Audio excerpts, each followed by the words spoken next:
네, 안녕하세요. 오늘 쌤튜브 네 번째 시간인데요. 오늘 우리가 이야기하려는 주제는 바로 함수입니다. 여러분이 이제 중학교 때를 떠올려 보면 중학교 1학년, 2학년, 3학년 내내 이제 함수를 배우거든요. 그리고 고등학교에 올라와서도 뭐 다항함수, 유리함수, 무리함수, 지수함수, 로그함수, 삼각함수 등 되게 다양한 함수들을 배웁니다. 나중에 이제 미적을 배울 때도 사실 이제 여러 가지 함수들을 도입하고 그 함수 위에서 미분 적분과 관련된 다양한 성질들을 다루게 되는 거거든요. 이렇게 우리가 이제 교육 과정에서 함수를 많이 배우는 이유는 함수가 그만큼 중요하기 때문이죠. 이제 우리가 오늘 주되게 하려는 활동은 이 함수의 원리를 이용한 재밌는 체험 활동을 하나 하려고 하거든요.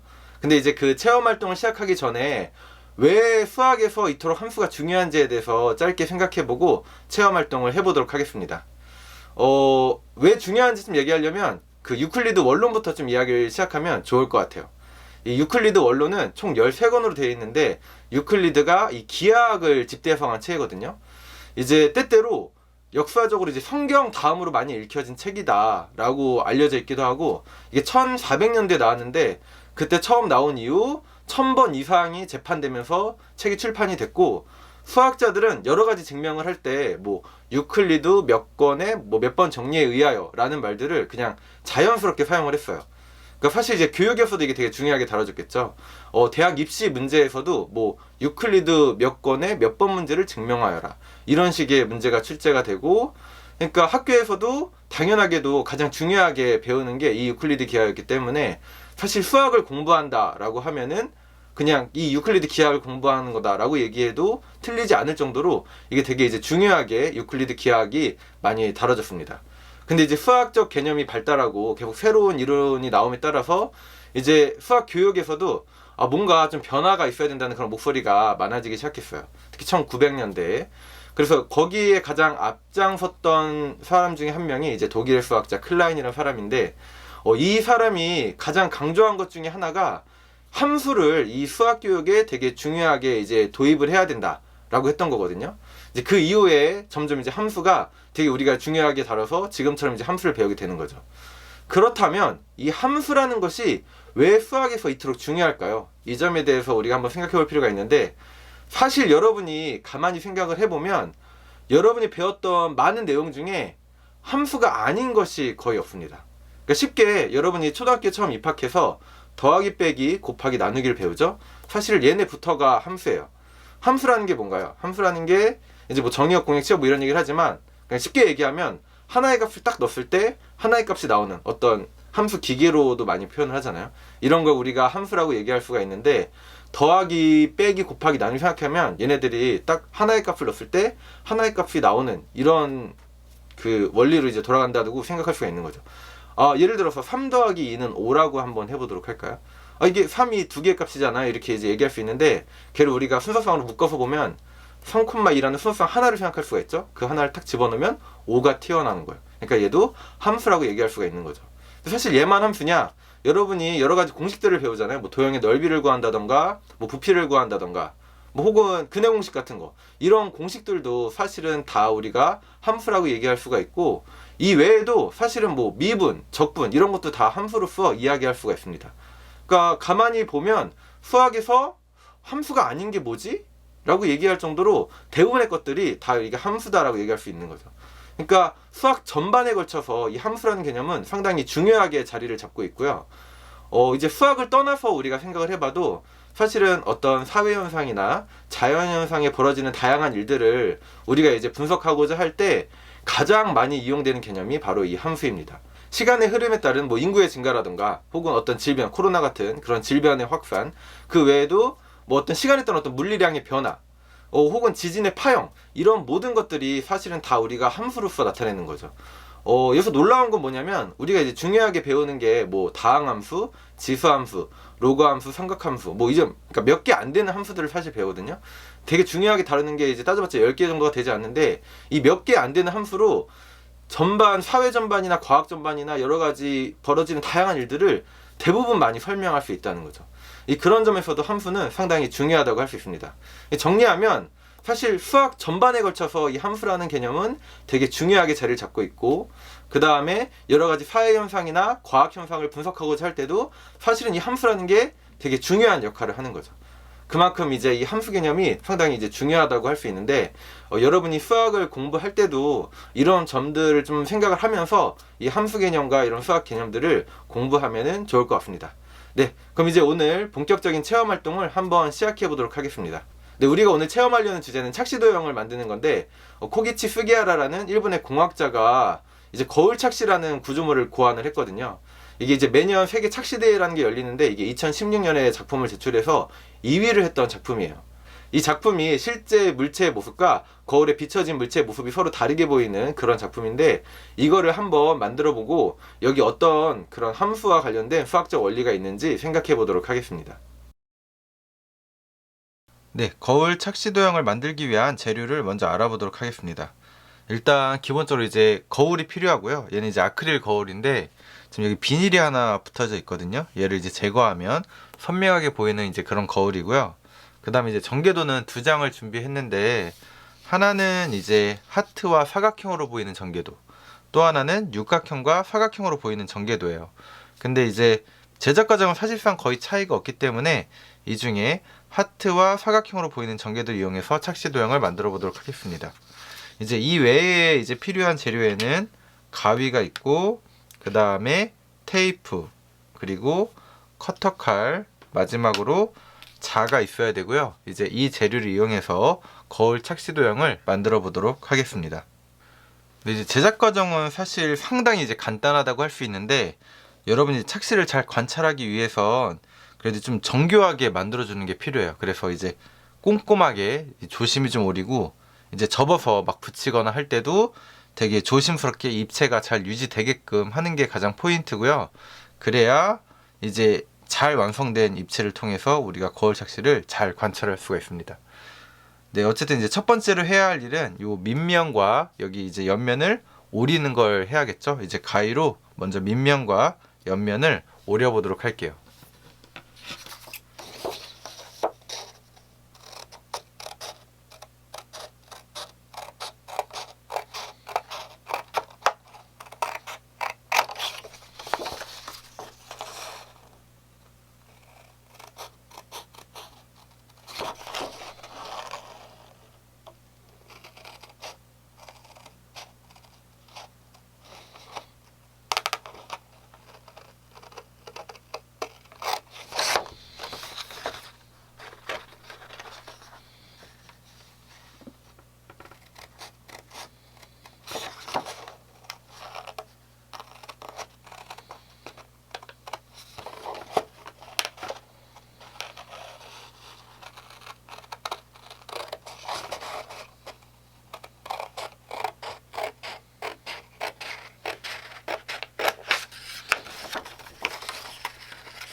네, 지금 이렇게 이제 밑면과 옆면을 이제 다 오린 상태고, 이제 얘네를 이제 붙여주면 되는데, 이제 붙이기 전에 이 옆면에 보면 이렇게 눈금이 하나씩 가 있죠?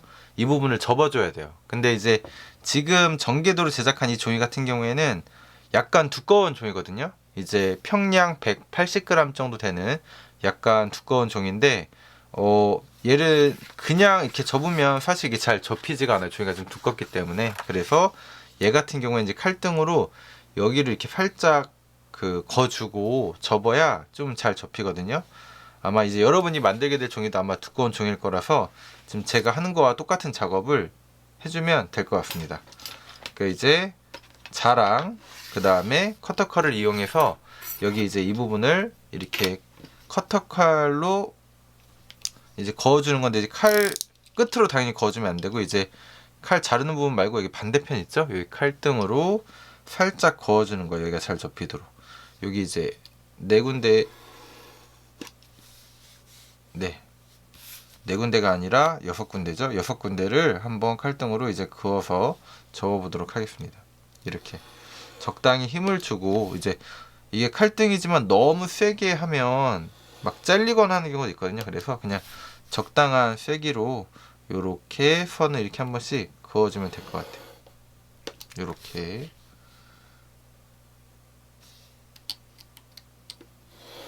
이렇게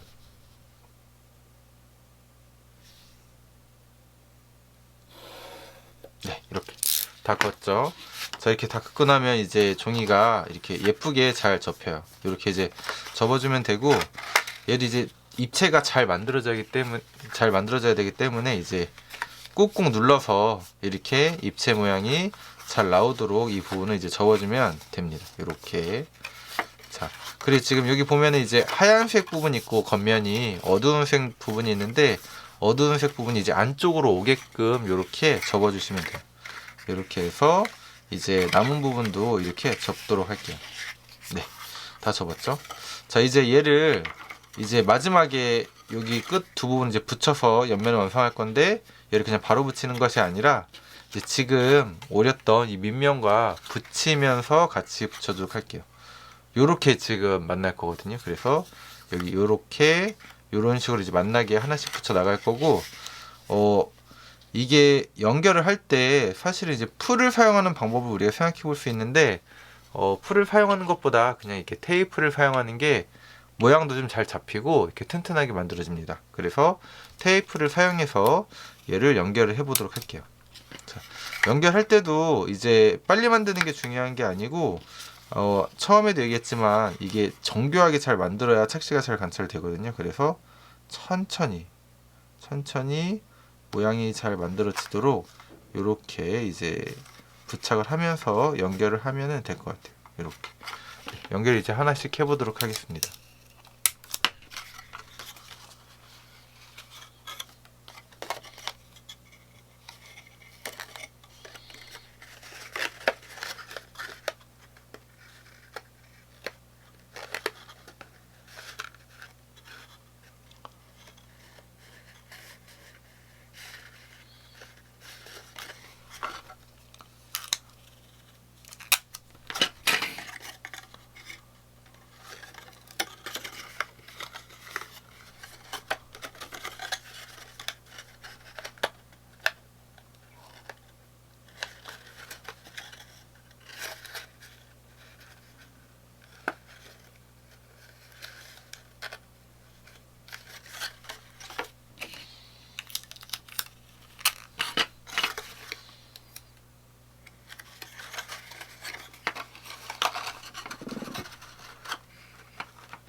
네, 지금 이제 테이프를 다 붙여서 입체를 다 완성을 했습니다. 뭐 간단하죠? 자, 이제 얘를 착시도형 관찰만 하면 되는데, 이 착시도형을 관찰할 때는 사실 이게 두 눈으로 보는 것이 아니라 일단 한쪽 눈으로 봐야지 관찰이 잘 되거든요. 그래서 한쪽 눈으로 보던가, 아니면 이제 더 좋은 방법은 핸드폰 같은 거로 촬영해서 영상으로 보는 거예요. 이제 그게 가장 착시를 이제 정확하게 이제 관찰하는 방법이고, 일단은 이제 거울을 이용해서 착시를 관찰할 건데, 거울을 이용해서 착시를 관찰할 때 거울을 좀 기울여서 봐야 돼요. 그러니까 무슨 얘기냐면, 이제 이렇게 거울이 있으면 거울을 이렇게 직각으로 바닥과 수직이 되게 세우는 것이 아니라 약간 이렇게 안쪽으로 한 10도 정도 기울인 느낌으로 하고, 그리고 이제 그 앞에 이렇게 물체를 놓고, 그리고 여기 요 물체 이제 위에서 약간 요쪽, 그러니까 다시 한번 해볼까요? 여기서 요렇게 45도 방향으로 이렇게 내려다 보는 거죠. 이렇게 위에서 45도 이렇게 내려다 보게. 요런 방향으로 이제 관찰을 해야, 그래야 착시가 잘 관찰이 되거든요. 그래서 지금 이 촬영 중인 카메라를 지금 그 보는 각도에 맞춰서 세팅을 한 다음에 한번 착시가 잘 관찰되는지 보도록 하겠습니다. 네, 이제 방금 전에 설명한 대로 거울은 이제 약간 기울인 상태고, 위에서 이제 45도 각도로 이렇게 내려보는 방향으로 카메라를 촬영하고 있는 영상입니다. 보다시피 이제 우리가 제작한 착시도형은 사각형으로 보이는데 거울에선 하트로 보이는 게 관찰이 되죠. 얘를 한번 돌려보도록 할게요. 요렇게, 네, 요렇게 한 바퀴를 돌려봤더니 이제 우리가 바라보는 쪽에서 이게 하트로 보이고, 거울에서는 사각형으로 보이는 것이 관찰이 됩니다. 여러분도 한번 직접 제작을 해서 얘를 한번 관찰해 보시기 바랍니다. 그리고 영상에선 지금 제작하고 있지 않지만 사각형과 육각형으로 보이는 것도 한번 만들어 보면 재밌을 것 같아요. 네, 이번 시간에 만들긴 여기까지 하도록 하겠습니다. 네, 스기하라 교수의 착시도형을 이용해서 거울 착시에 있는 수학적 원리에 대해서 생각해 보도록 하겠습니다. 스기하라 교수의 착시도형은 이제 한쪽에서 보면은 이게 원으로 보이고, 이제 반대쪽에서 보면 사각형으로 보이는 그런 착시도형이거든요. 지금 이 그림에서 이제 점 A는 사각형 위에 있는 점이고, 점 B는 원 위에 있는 점인데, 우리가 이제 한쪽 눈을 감고 이 그림을 이제 본다고 했을 때, 그러니까 입체적인 이제 그림을 보게 되는 거죠, 실제로는. 그러면은 왼쪽 위에서 보면은 이 점 C가 점 B랑 구별되지 않게 보입니다. 그리고 오른쪽 위에서 보면은 점 C는 점 A와 구별되지 않게 보이죠. 그러니까 한쪽 눈을 감고 본다는 게 지금 포인트예요. 자, 그때 우리는 이제 A, B에 대해서 이 점 C가 사실은 어느 쪽에서 보는지에 따라서 A로 보이기도 하고 혹은 B로 보이기도 하니까 이 점 C를 우리가 찾는 그런 착시도형에 있는 점으로 생각을 할 수가 있어요. 그리고 사각형과 원위에 있는 모든 점에 대해서 이 점 C와 같은 위치에 있는 애들을 모두 찾으면 지금 그림에 있는 이런 검은 선과 같은 게 우리가 찾는 착시도형이 됩니다. 따라서 이 착시도형은 왼쪽 위에서 보면 원으로 보이고 오른쪽 위에서 보면 사각형으로 보이게 되는 거죠. 이 식을 이제 우리가 정확하게 찾기 위해서 이제 함수를 이용할 수 있는데, 사각형을 나타내는 함수식과 원을 나타내는 함수식을 이용하면 이 검은 선이 나타내는 함수식은 이제 다음과 같이 그림에 이제 보이는 것과 같이 우리가 표현을 할 수가 있습니다. 이렇게 이제 거울 착시도형은 이런 함수의 원리를 이용해서 제작한 그러한 착시도형인 거죠.